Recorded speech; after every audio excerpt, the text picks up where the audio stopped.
What's good, YouTube? Welcome back to Universe X. You can see shirt, tie, also blanket, because I'm kind of a summer child and sometimes it gets chilly for me. It just is what it is. So we are here for game 2 of Dark Broly versus Broly BR. We got a lot of feedback from game 1 and it seemed to be a very popular video.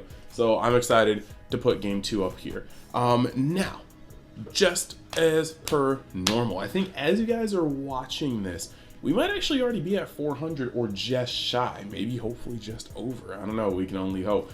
And in that case, there's a lot of stuff I want to do. I definitely want to make a video. I'm working with some cool people to work on celebrating, hitting another milestone in the channel's, just journey to becoming everything I want it to be. And yeah, so that's just pretty exciting. If you like the content, think about hitting that subscribe button. If you haven't joined it already, look in the description to find the link to the Facebook group, the Dragon Ball Super Card Game Discussion Community, because honestly, it's the biggest forum for this game. On top of that, my Discord is also going to be down there. So far, people just talking about cards. If you want to get featured on the Rogue series, that's how you do it. And I even have a Twitter. Like, most of the time it's my gacha stuff, like gacha screens and pulls, because I don't make a lot of videos for gaching. But if you like videos for gacha, I also have UniXDB. And now with all the plugs out of the way, let's jump right into game 1. Game 2. It's definitely game 2. Alrighty then. So we are here for game 2. Got Amani back. Welcome back. We're here for game 2. He's got Amani back.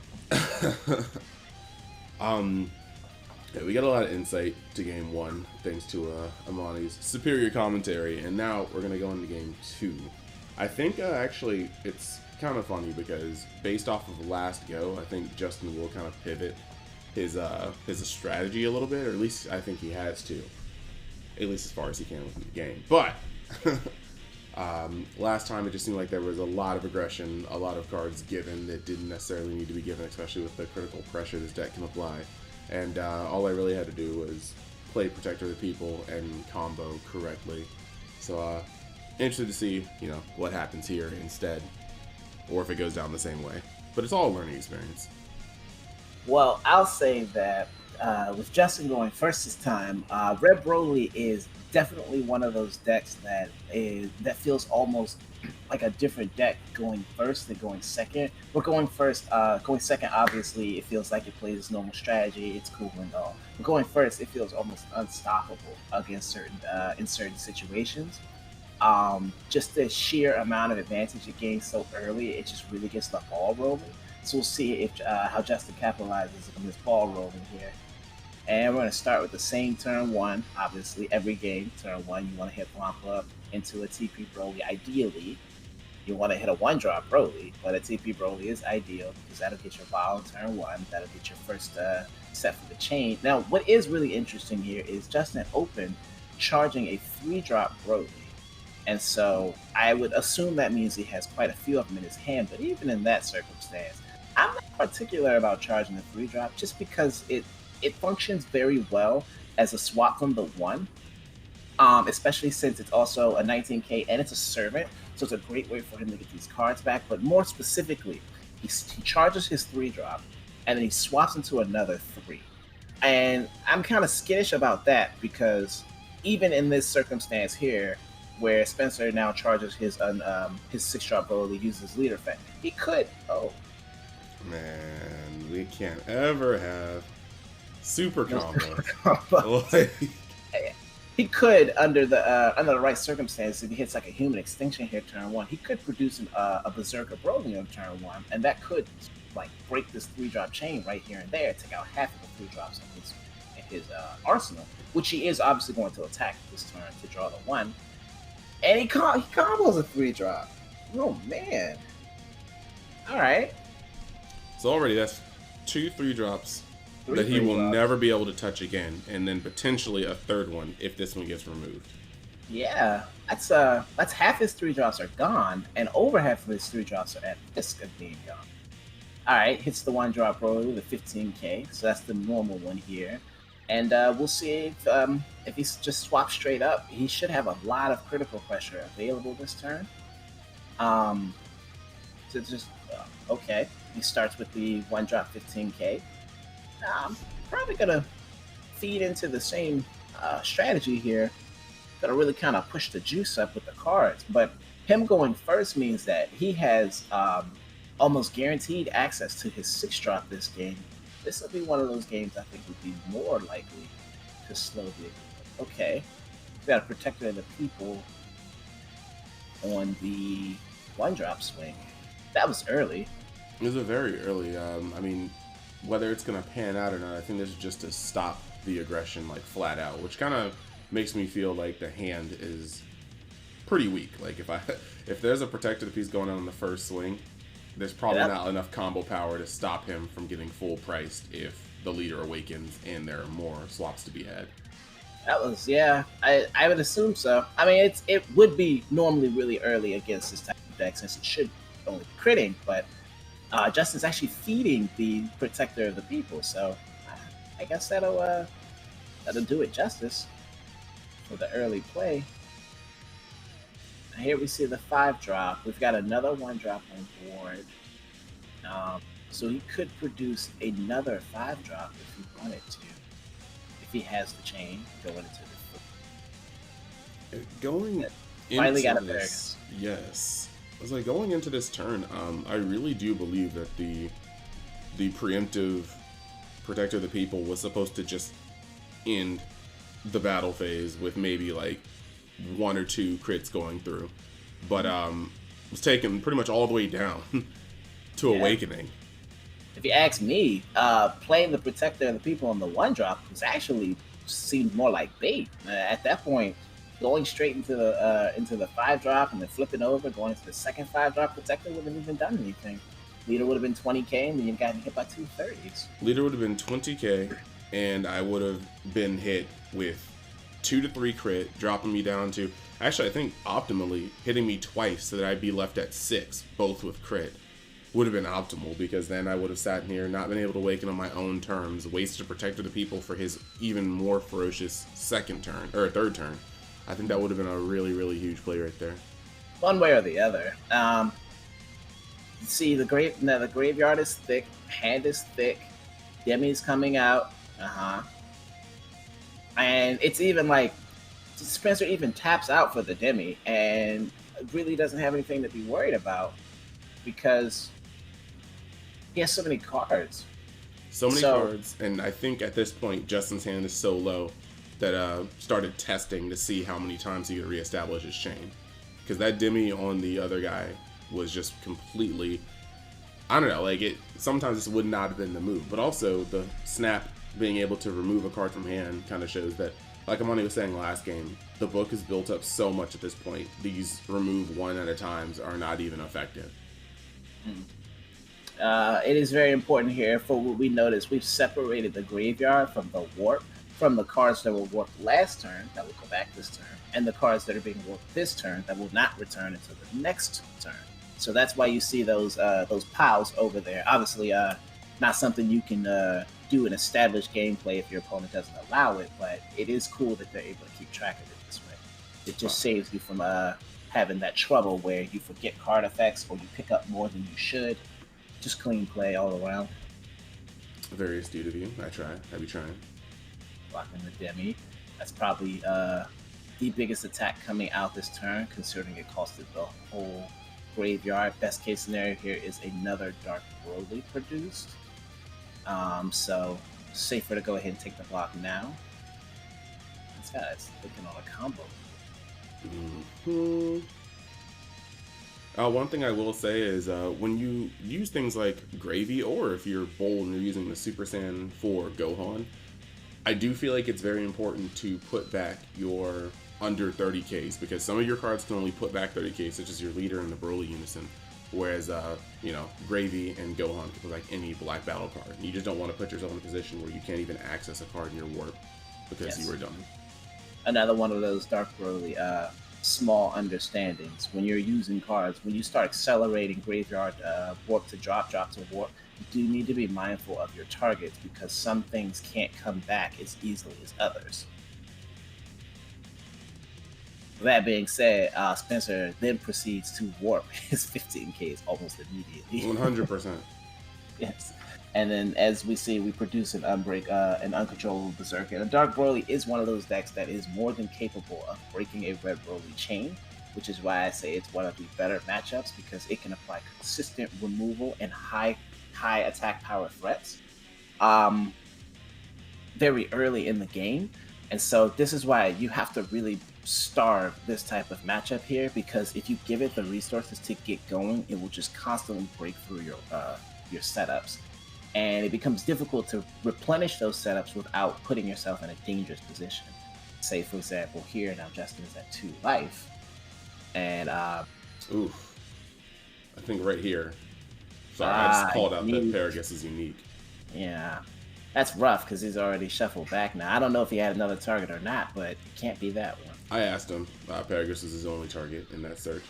I will also say, not just trying to cover my own cheeks, but I'm fairly certain with the book in hand, the reason why Demigra and that 6-drop Ravager are left in grave is because I want to be able to deluge the start of next turn before I actually remove anything if need be. Like if I need to play that second Demigra, I want to be able to snatch it before I start manipulating my graveyard and maybe have to go through some extra hoops to put it back. So it's just, my 2 options are chilling there because last game I got caught lacking, not doing the right thing first. Kale finds a 1-drop. Well, now he's got to go at life. He's it's 2 to 4, and he's not exactly out. He does pull out the raise for his draw from his leader swing, so he's not. How do you come with a Paragus? Strange.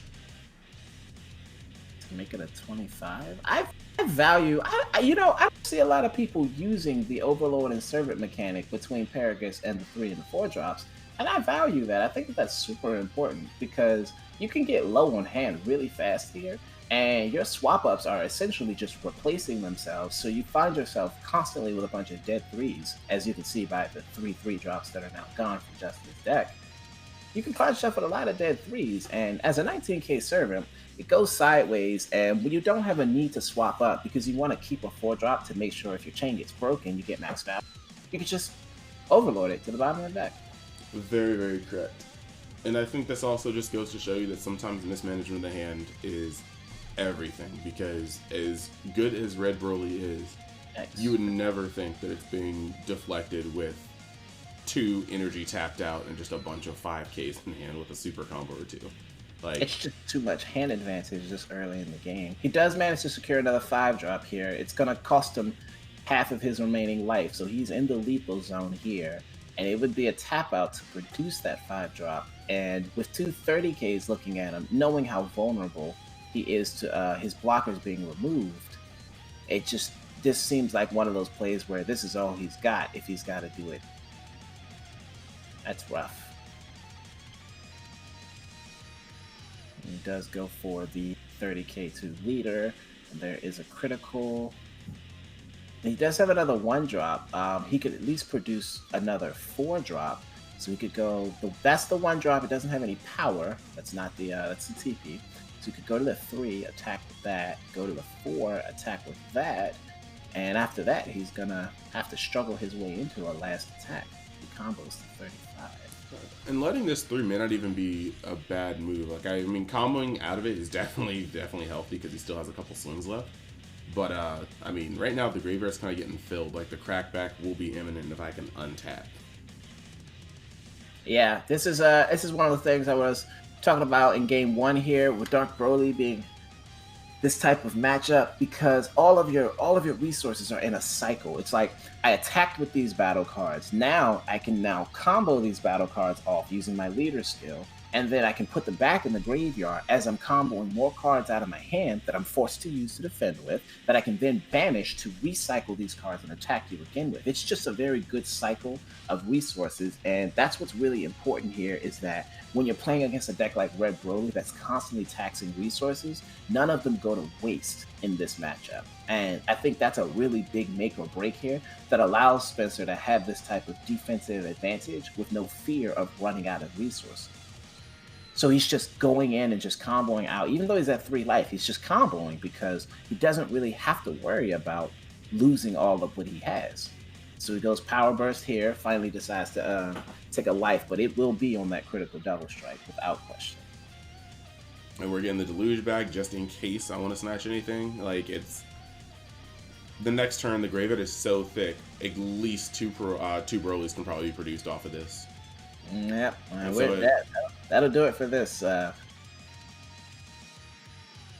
So yeah, that was the end of the match. And we got some kind of closing remarks by Amani after his analysis.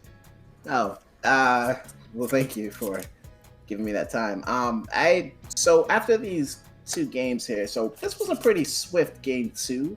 And I guess for the record, even with a red Broly deck, it's a pretty swift game 2. It was a pretty swift match, and for a lot of the time, it felt like Dark Broly had like an overwhelming advantage.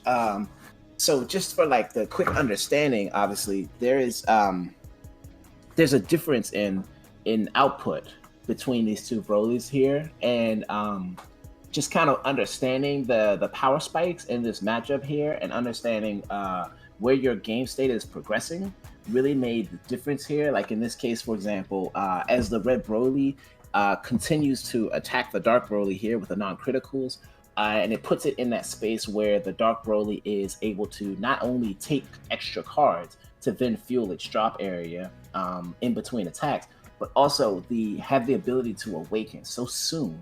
And when you awaken, you use the leader skill, and then you take the 3 cards out of your top, put them in the drop, then you swing, you draw a card, you flip over to draw 2 more, and then you put 3 cards back and draw another card. So that's the power spike in Dark Broly for most people who are aware of it, even on that type of, even in a tap out space.